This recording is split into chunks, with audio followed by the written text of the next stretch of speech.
Good evening friends. आज आमी electricity पढ़ी कारेंट भोल्टेज रेजिस्टेंस हेबिलाक जानिब लागिब। एकदम बेसिक कन्सेप्ट है। बेसिक कन्सेप्ट कारेंट की है, भोल्टेज की है और रेजिस्टेंस की है, এইবিলাক বিষয়ত জানিব লাগিব। আজি আমাৰ প্ৰথম ক্লাছ। আমাৰ ইলেক্ট্ৰিচিয়ান পোষ্টটো হ'ল জেটি ইলেক্ট্ৰিকেল। और आज प्रथम आम जानिम कारेंटो कि है। कारेंटो हल अपना फ्लो ऑफ इलेक्ट्रन्स कि है, flow of electrons. Flow of electrons के आम कारेंट बोली कम।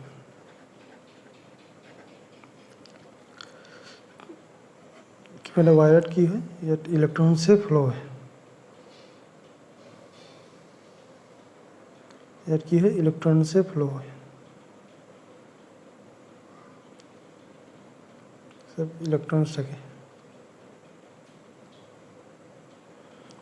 पॉजिटिव टू नेगेटिव এনেকুৱা সাৰ্কেল বনাই থাকিব। যাব এফালে পৰা আহিব। এইটো সাৰ্কেলটোহে তোমাৰ কাৰেন্ট হয়।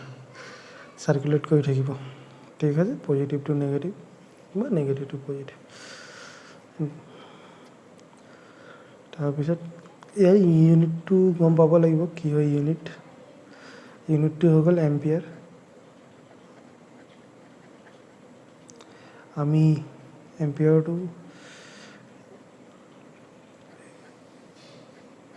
এ দি পিনি আমি চিম্বলটো ইউজ কৰোঁ এম্পিয়াৰে। কাৰেণ্টটো আমি আই বুলি আমি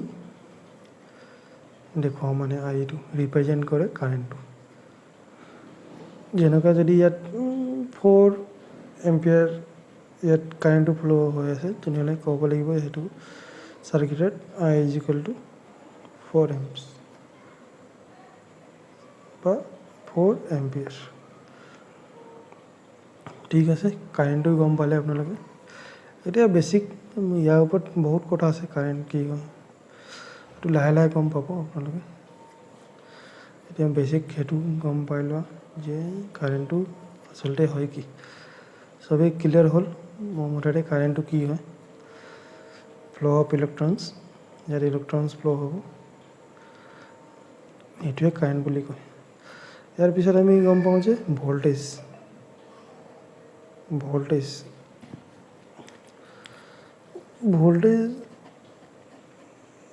কি হয়, difference between 2 points, potential difference between 2 points।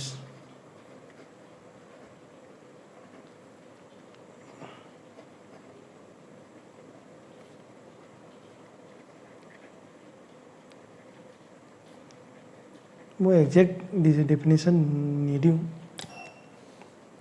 এইটো তোমালোকে কিতাপতে পাম। মই বছ আইডিয়াটো দিছোঁ সেইটো কি হয়। এনেই এক্সামত কুৱেশ্যন নাহে যে হোৱাট ইজ ভোল্টেজ। জানিব লাগিব যে ভোল্টেজ কি হয়, 2 points। ঠিক আছে, আৰু গোটেই এইটো ভোল্টেজটো কি প্ৰেছাৰাইজ কৰে, কাৰেণ্টটো প্ৰেছাৰ দিয়ে। কাৰেণ্টটো ফ্ল' হ'বৰ কাৰণে গিভ দ্য প্ৰেছাৰ টু ফ্ল' অফ কাৰেণ্ট বা চাৰ্জ। সেইটো মানে এটা ফ'ৰ্চটো প্ৰভাইড কৰে যে এইটো ইমানটো ফ'ৰ্চ আছে, মানে ভোল্টেজ। তেতিয়া কাৰেণ্টটো যিমান হাই ভোল্টেজ হ'লে কাৰেণ্টটো ইমানেই ফ্ল' হ'ব। যেনেকুৱা এটা চাৰ্কিট আছে, কেবুল আছে, ইয়াত দুটা ওলাই আছে ইনচুলেশ্যন। এইফালে পজিটিভ,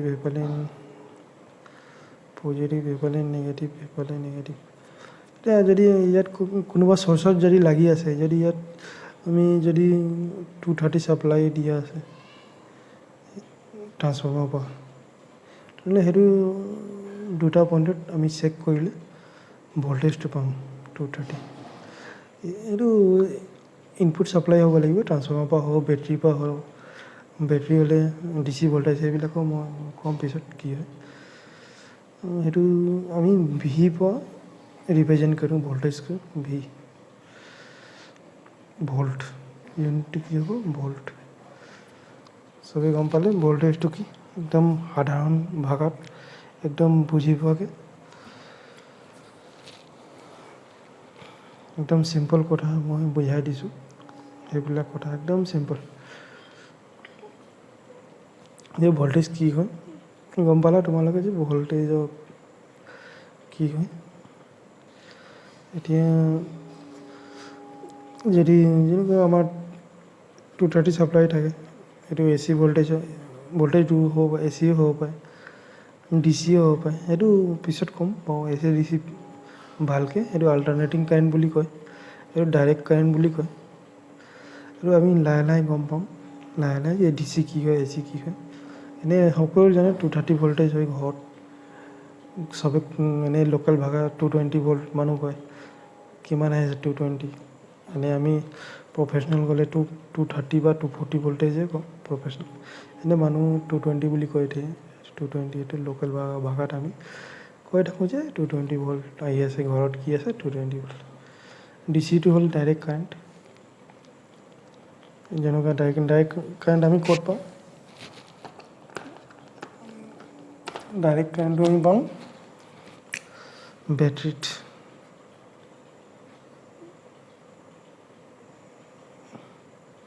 এনেকুৱা 12 ভল্ট বেটাৰী পজিটিভ নেগেটিভ ইয়াত আমি ডাইৰেক্ট কাৰেণ্টটো পাম ডি চি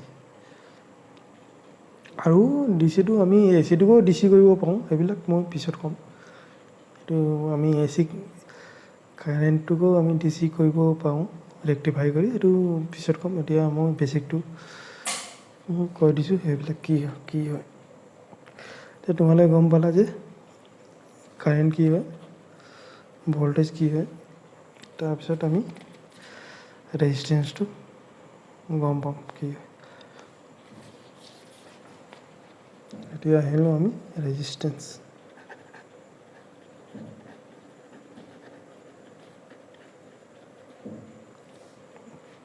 ৰেজিষ্টেঞ্চটো কি হয় একদম ইজি চিম্পল লেংগুৱেজ এইটো কাৰেণ্টটো ৰেজিষ্ট কৰে ৰেজিষ্ট অফ কাৰেণ্ট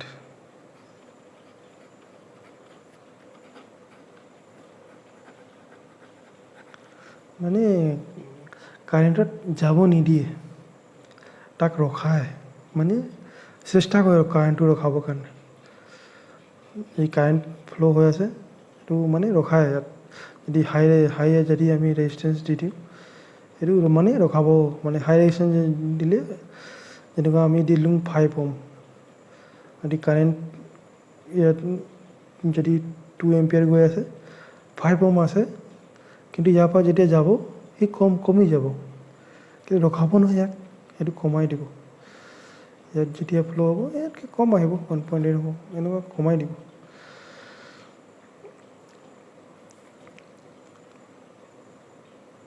গম পালে মানে ৰেজিষ্ট কৰে মানে তুমি ৰাস্তাত গৈ আছা যেনেকুৱা ট্ৰেফিক পুলিচ ৰখাই দিয়ে তেনেকুৱা মানে ৰেজিষ্ট কৰিব মানে কাৰেণ্টটো ৰখাবলৈ চেষ্টা কৰিব যিমান কাৰেণ্ট বাঢ়িবৰ কাৰণে কাৰেণ্টটো বেছি হ'বৰ কাৰণে কাৰেণ্ট যদি বেছি হয়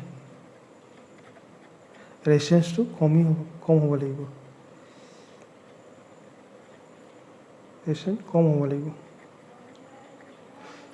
গম পালা এইটোহে ৰেজিষ্টেঞ্চ